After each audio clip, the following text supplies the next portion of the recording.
Hello friends, welcome to Aryan classes. Aryan ક્લાસીસમાં તમારા બધાનું દિલથી હાર્દિક સ્વાગત કરું છું. વિદ્યાર્થીઓ, ધોરણ 12 તત્વજ્ઞાન વિષયમાં આપણે ચેપ્ટર 3 અનુમાનના નિયમો ભણી રહ્યા છીએ. બધા જ વિદ્યાર્થીઓ સારા એવા દરેક દાખલાની અંદર સારું ધ્યાન આપે છે, દાખલા ભણે છે, ગણે છે અને કોમેન્ટ પણ મારે છે. થેન્ક યુ સો મચ, દિલથી થેન્ક યુ સો મચ દરેક વિદ્યાર્થી જે વિદ્યાર્થીઓ આપણને કોમેન્ટ કરે છે અને જણાવે છે કે દાખલા આવડી ગયા, થેન્ક યુ, નાઇસ વિડીયો. ઘણા બધા વિદ્યાર્થીઓની કોમેન્ટ હોય છે, તો તમને બધાને ફરી એકવાર દિલથી થેન્ક યુ. મારે તમને એક વાત કહેવી છે વિદ્યાર્થીઓ, કે ઘણા બધા વિદ્યાર્થીઓ છે જે ધોરણ 12 આર્ટ્સમાં છે અને એમને તત્વજ્ઞાન વિષય પણ હશે, અને દરેક વિદ્યાર્થીઓને ચેપ્ટર 3માં તકલીફ પડે છે, ચેપ્ટર 3 એમને હાર્ડ લાગે છે. તો દરેક વિદ્યાર્થીને મારે એટલું કહેવું છે કે વિદ્યાર્થીઓ, તમે જુઓ કે ઘણા બધા લોકો છે, એમાં આપણા મમ્મી પપ્પા પણ આવી ગયા. તો ઘણા બધા લોકો જે આપણા મમ્મી પપ્પા છે એ લોકો જિંદગીની અંદર ઘણી બધી એવી મુશ્કેલ પરેશાનીઓ હોય છે, પછી ઘણા બધા એવા પ્રોબ્લેમો હોય છે. ન જાણે જિંદગીની અંદર કેટલા પ્રોબ્લેમો એ લોકો ફેસ કરે છે, આપણે પણ ફેસ કરીએ છીએ. આપણે કોઈ પ્રોબ્લેમ, કોઈ એવી પરેશાનીથી હાર નથી માની લેતા, આપણે એનો સામનો કરીએ છીએ. તો જે વિદ્યાર્થીઓ ભણે છે, આપણે તો ભણીએ છીએ, એમાંય આપણે આર્ટ્સ વિષય છે અને એમાંય આપણે તત્વજ્ઞાન, આર્ટ્સની અંદર તત્વજ્ઞાન વિષય છે.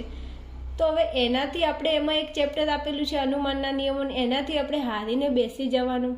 આપણે કોશિશ જ નથી કરતા આ રૂપલક્ષી સાબિતી સોલ્વ કરવાની. વિદ્યાર્થીઓ કહે છે કે આ તો આવડતું જ નથી ને આમાં શું કરવાનું કોઈ ખબર જ નથી પડતી.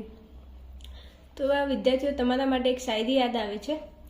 લહેરો સે ડર કે નૌકા કભી પાર નહીં હોતી, लहरों से डर के नौका कभी पार नहीं होती और कोशिश करने वालों की कभी हार नहीं होती. क्या आपने कभी कोशिश की है? एक बार तो ट्राई करके देखो. सब कुछ आसान है, बहुत कुछ इस दुनिया में आसान है, पर उसे आसान बनाना पड़ता है हमारे नज़रिए से. કંઈ પણ પરેશાની है, કોઈ પણ મુશ્કેલી છે, તો એને તમે ધ્યાનથી જુઓ, એને સમજો, એને સોલ્વ કરવાની કોશિશ કરો. આપણી જોડે અહીંયા ચેપ્ટર 3 છે, એમાં અનુમાનના નિયમો ને એમાંય દાખલાઓ છે. પ્રશ્ન નંબર 4માં રૂપલક્ષી સાબિતી રચીને સિદ્ધ કરો. એમાં છોકરાઓને દાખલા નથી આવડતા, તો બસ એ મૂકીને આગળ ચાલ્યા જાય છે. બસ આ ચેપ્ટર આપણે ઓપ્શનમાં કાઢી દઈશું. પણ શું કામ એવું કરવું છે? થોડી કોશિશ તો કરો. આજ દિવસ સુધી જે વ્યક્તિએ કોશિશ કરી છે એને કદી હાર નથી મળી, અને હાર મળી પણ હશે ને તો એમાંથી એને કંઈક ના કંઈક તો શીખ્યું જ હશે. જેમ આપણને ભલે દાખલામાં જવાબ ના આવ્યો, પણ એ દાખલો તમને કેવી રીતે ગણવો ને એ તમને આવડી જ જાય. એટલે અહીંયા ધ્યાન આપશું આપણે. ચલો, પ્રશ્ન નંબર 4નો આજે આપણે દાખલા નંબર 9 જોઈશું. અહીંયા દાખલા નંબર અને એમાં જે સાબિતી રચવાની છે એ તમને અહીંયા આપેલી છે. જ્યારે પણ દાખલા ગણીએ ત્યારે થોડું ધ્યાન આપશો. તમને પરીક્ષાની અંદર આવું લખીને નહીં આપે, તમને સીધું આ વિધાન અહીંયા આપેલું હશે, આવી રીતે સીધું વિધાન આપ્યું છે. તમે જ્યારે તમારા પેપરમાં લખો ત્યારે આ મેં જેમ લખ્યું છે એવી રીતે વ્યવસ્થિત તમારે લખી દેવાનું, વિધાનો લખી દેવાના. જે વિધાનને ફલિત કરવાનું છે એને છેલ્લા વિધાનની સામે અહીંયા લખી દેવાનું. અને દરેક વિધાનની સામે તમે પીપી લખશો. પીનો મતલબ એવો થાય દારૂ પી નહીં, પાણી પી નહીં. પીનો મતલબ થાય છે કે આ આધાર વિધાન છે, આ પણ આધાર વિધાન છે, આ પણ આધાર વિધાન છે. હવે આ 3 આધાર વિધાનનો ઉપયોગ કરીને આપણે અહીંયા કે સમુચ્ચય આઈ, આ વિધાનને આપણે છેલ્લે નિષ્પન્ન કરવાનું છે, ફલિત કરવાનું છે. તો આ વિધાનને નિષ્પન્ન કરવા માટે તમારે શું કરવું પડે તો હું તમને સમજાવું છું. અહીં ધ્યાન આપજો. જ્યારે પણ તમને કોઈ પણ રૂપલક્ષી સાબિતી આપે ત્યારે સૌથી પહેલાં તમારે અહીંયા નજર કરવાનું કે જે વિધાનને તમારે ફલિત કરવાનું છે એ વિધાનની અંદર કયા વિધાનો છે. તો અહીંયા જુઓ, એક તો પહેલાં છે કે અને અહીંયા છે આઈ. તો આપણે આ સાબિતીની અંદર કંઈ પણ મથામણ કરીશું, અનુમાનના કોઈ પણ નિયમ અને તેના રૂપનો ઉપયોગ કરીને આપણે ગમે તે કરીને આપણે કે વિધાન લાવીશું, આઈ વિધાન લાવીશું, પછી બંનેને સમુચ્ચયથી જોડી દઈશું. તો હાલ સૌથી પહેલાં જે આગળ વિધાન હોય ને એને પહેલાં લાવવાનું ટ્રાય કરવાનું, તો આપણો જવાબ આવી જશે. સૌથી પહેલાં અહીંયા કે વિધાન છે, તો કે વિધાન આપણે લાવવું છે. તો કે વિધાન લાવવા માટે શું કરવું? તો જે જગ્યાએ તમને આધાર વિધાનમાં કે દેખાય ત્યાં જોવાનું. આઈ લાવવા માટે જે આઈ હોય ત્યાં જોવાનું, થોડું મથામણ કરવાની. આ તર્ક આધારિત દાખલાઓ છે. જો તમને અનુમાનના નિયમો અને તેના રૂપો આવડતા હોય ને વિદ્યાર્થીઓ, તો કોઈની જરૂર જ ના પડે. બસ ખાલી એક પ્રેક્ટિસ, એક કોશિશ અને અનુમાનના નિયમો અને તેના રૂપો, બસ એટલું આવડે તો આ 100% તમે દાખલા સોલ્વ કરી શકો. ચલો, હવે અહીંયા શું કરશું? સૌથી પહેલાં તો જ્યારે પણ અહીંયા તમે આવો ત્યારે તમારે જોવાનું સર્વોપદી કારક કયું છે. તો અહીંયા સર્વોપદી કારક તરીકે શરતી છે ને અહીંયા સર્વોપદી કારક તરીકે શરતી છે.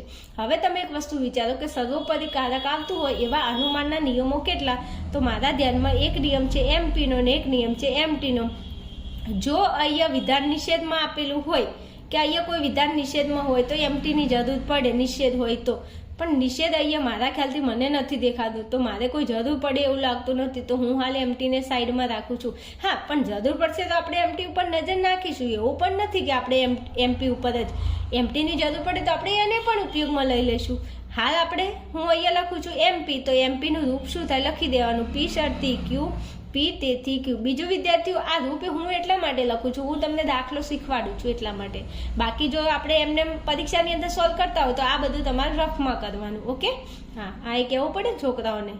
હા, અમુકને ખબર હોય, અમુકને ખબર ના પડે. બીજું, મારી વાતનો થોડો ઉધારે વિશ્વાસ કરી લેજો. મારા જોડે ભણેલા વિદ્યાર્થીઓને તત્વજ્ઞાનમાં 100માંથી 100 માર્ક્સ આવ્યા છે વિદ્યાર્થીઓ, અને 100માંથી 100 માર્ક્સ લાવવા હોય ને તો આપણે બધા અનુમાનના દાખલા ગણવા પડે. એમાંથી ભલે એક પૂછાતો, ભલે 2 પૂછાતા, પણ એક બી પૂછાય ને તો આપણે 3 માર્ક્સ જવાના જોઈએ. તમે થિયરી તૈયાર કરો એના કરતાં આ દાખલાની અંદર બહુ મજા આવે ગણવાની. ચાલો, તો અહીંયા આવી જાઓ.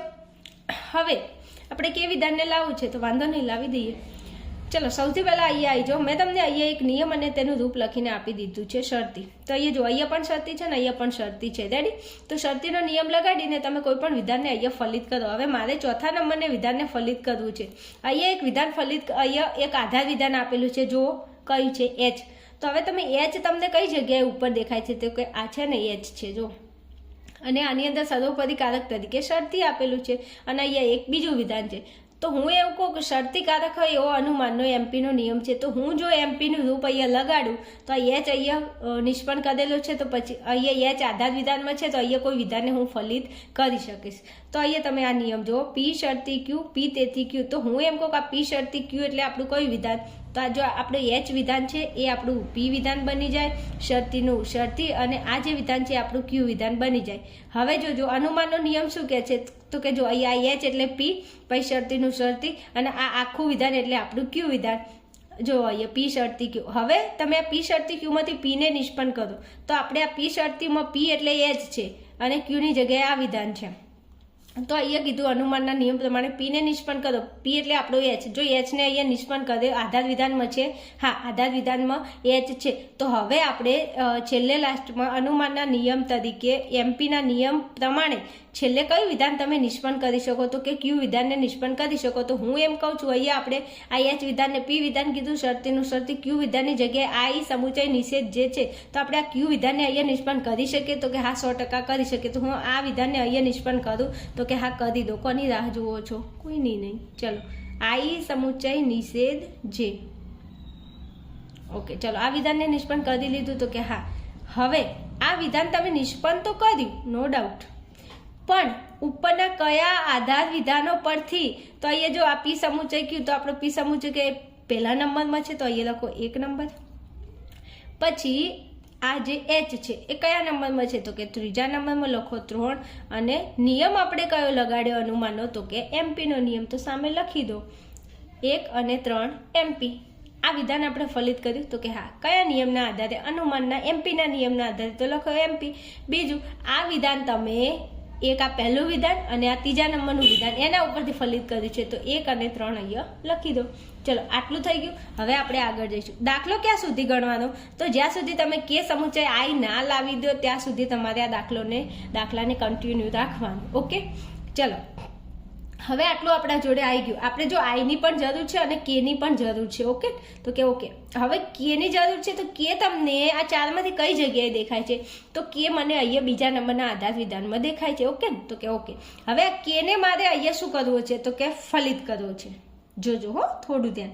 આ કેને મારે નીચે નિષ્પન્ન કરવો છે. તો કેને નિષ્પન્ન કરવા માટે જોજો, આ કેને અહીંયા નિષ્પન્ન કરવો હોય તો મારે અનુમાનનો અહીંયા શરતી છે એટલે અનુમાનનો હું એમપીનો નિયમ વિચારું.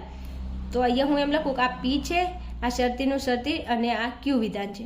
હવે જો ક્યુ વિધાનને અહીંયા તમારે ફલિત કરવું હોય તો ક્યુ વિધાનને ફલિત કરો. આ ક્યુ વિધાનમાં કે છે, ક્યુ વિધાનને આપણે કેને ફલિત તો કરવો છે, પણ પી વિધાનમાં કયું વિધાન છે? તો કે આઈ વિકલ્પન જી વિધાન છે. તો અહીંયા આઈ વિકલ્પન જી વિધાન તો હોવું જોઈએ ને. તો આઈ વિકલ્પન જી વિધાનને મારે ગમે તેમ કરીને લાવવું પડશે. તો કે હા, લાવવું તો પડશે જ, પણ એમને એમ ના આવી જાય. તો એના માટે થોડું કંઈક અલગ વિચારવું પડશે આપણે. તો હવે જોજો, અહીંયા આ આઈ સમુચય જે છે, તો આઈ સમુચય, આ અહીંયા સમુચય છે. તો સમુચયને લગતો એક નિયમ છે, ખબર હોય તો સિમ્પનો નિયમ અહીંયા.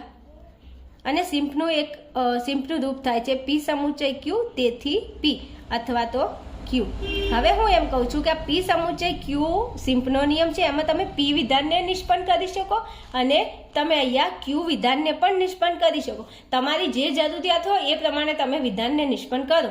મારી અહીંયા જરૂરિયાત છે આઈ વિધાનની, તો આઈ વિધાન કોની જગ્યાએ છે? પીની જગ્યાએ. તો હું આઈ વિધાનને અહીંયા નિષ્પન્ન કરી શકું. જો આ આઈ એટલે આપણું પી, સમુચયનું સમુચય, નિષેધ જે એટલે આપણું ક્યુ વિધાન. મારે પીની આઈની જરૂર છે. આઈ કયા નંબરના વિધાનમાં છે? તો કે પી નંબરમાં. તો પી સમુચય ક્યુ, તેથી પી. તો પીની જગ્યાએ હું આઈ વિધાનને નિષ્પન્ન કરું? તો કે હા, કરું. ચલો, આઈ વિધાનને નિષ્પન્ન કર્યું, પણ ક્યાંથી? તો કે ચોથા નંબર ઉપરથી. તો લખો 4. બીજો નિયમ કયો લગાડ્યો? તો કે સિમ્પનો નિયમ. અહીંયા લખીશું આપણે સિમ્પ. Okay okay. ચલો હવે છઠ્ઠા નંબરે આવો. આઈ આવી ગયો. આપણે કોની જરૂર છે? આપણે લાવવાનું છે આઈ વિકલ્પન જી. આ વિધાન આપણે લાવવાનું છે. કેમ? જો આ વિધાન નિષ્પન્ન કરેલું હોય, આ વિધાન જો અહીંયા ક્યાંક આપેલું હોય તો આપણે કે વિધાનને ઉતારી શકીએ એમપીના નિયમ પ્રમાણે. પણ આ આઈ વિકલ્પન જી તો લાવવો પડશે ને. તો આઈ આવી ગયું છે. હવે શાની જરૂર છે? જીની. તો જી લાવવા માટે શું કરવું? હવે જોજો, અહીંયા આઈ વિકલ્પન જી છે. હવે તમને વિકલ્પનને લગતો એક નિયમ યાદ હોય તો હું અહીંયા યાદ કરાવું તમને. તો એક એડનો નિયમ છે. અને એડનું રૂપ શું થાય છે? તો કે પી, તેથી પી વિકલ્પનને ક્યુ. આ આપણો એડનો નિયમ છે ને, આ એનું રૂપ છે. હવે આ એડના નિયમની અંદર વિદ્યાર્થીઓ તમને પી આપેલો હશે પણ તમને ક્યુ નહીં આપેલું હોય, વિકલ્પન હશે પણ પાછળનું વિધાન નહીં હોય, એ તમારે શું કરવું પડશે? તો કે વિકલ્પન પછી જે વિધાન આપેલું હોય ને એમને એમ તમારે બેઠે બેઠું લખી દેવાનું. હું એમ કહું કે પી તરીકે આપણને અહીંયા જો આ પી તરીકે આપણને આઈ આપેલો છે, આ રહ્યો આઈ. તો તમે નીચે ફલિત વિધાનમાં આઈ વિકલ્પન તમારે જેની જરૂર હોય, અહીંયા આપણે જીની જરૂર છે તો જી વિધાન આપેલું છે એમને એમ બેઠે બેઠું મૂકી દેવાનું. આ ક્યુ વિધાન તમને અંદર આપેલું હોય એમને એમ તમારે બેઠું મૂકી દેવાનું. અહીંયા આપણી જોડે આઈ છે તો કે હા છે.